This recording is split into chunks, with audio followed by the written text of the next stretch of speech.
রাজনৈতিক অঙ্গনে ফের আলোচনার কেন্দ্রবিন্দুতে উঠে এলেন পরিকল্পনা প্রতিমন্ত্রী জোনায়েদ সাকি। সম্প্রতি তিনি ক্ষমতাসীন বিএনপি নেতৃত্বাধীন জোটের শরিক দল গণসংহতি আন্দোলনের প্রধান সমন্বয়কারীর পদ থেকে পদত্যাগ করেছেন। তবে তিনি এখনো দলের রাজনৈতিক পরিষদের সদস্য হিসেবে থাকছেন। তার এই পদত্যাগকে রাজনৈতিক বিশ্লেষকরা একটি কৌশলগত সিদ্ধান্ত হিসেবে দেখছেন, যা তাকে ভবিষ্যতের রাজনীতিতে আরও শক্ত অবস্থানে থাকতে সহায়ক হতে পারে। জোনায়েদ সাকির স্থলাভিষিক্ত হিসেবে দেওয়ান আব্দুর রশিদ নীলুকে দলের ভারপ্রাপ্ত প্রধান সমন্বয়কারী করা হয়েছে। নীলু একজন প্রবীণ কৃষক নেতা ও রাজনৈতিক ব্যক্তিত্ব। রাজনৈতিক পর্যবেক্ষকরা বলছেন, নীলুর দায়িত্ব গ্রহণ শুধু দলের অভ্যন্তরীণ কাঠামোতে ভারসাম্য আনবে না, বরং ভবিষ্যতে বিএনপির সঙ্গে আরও ঘনিষ্ঠ সম্পর্ক গড়ে তুলতে পারে।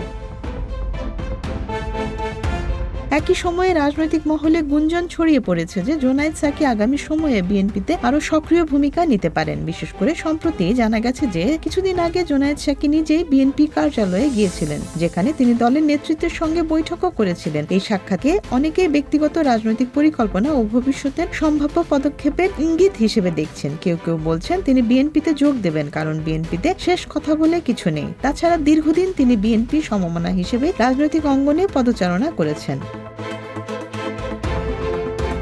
জোনায়েদ সাকির ভবিষ্যৎ রাজনৈতিক জীবনও যথেষ্ট গুরুত্বপূর্ণ। 2024 সালে 12 ফেব্রুয়ারি অনুষ্ঠিত ত্রয়োদশ জাতীয় সংসদ নির্বাচনে তিনি বিএনপি নেতৃত্বাধীন জোটের শরিক হিসেবে মাথাল প্রতীক নিয়ে ব্রাহ্মণবাড়িয়া 6 বাঞ্ছারামপুর আসন থেকে সংসদ সদস্য নির্বাচিত হন। নির্বাচনের পর প্রথমে তিনি অর্থ ও পরিকল্পনা প্রতিমন্ত্রী হিসেবে শপথ নেন, পরে শুধুমাত্র পরিকল্পনা প্রতিমন্ত্রীর দায়িত্ব বহন করেন। তিনি বিএনপির সঙ্গে আরো ঘনিষ্ঠভাবে কাজ করতে দলের অংশও হতে পারেন। সেক্ষেত্রে তাকে বিএনপির বড় পদই দেয়া হতে পারে বলে অনেকে মনে করেন।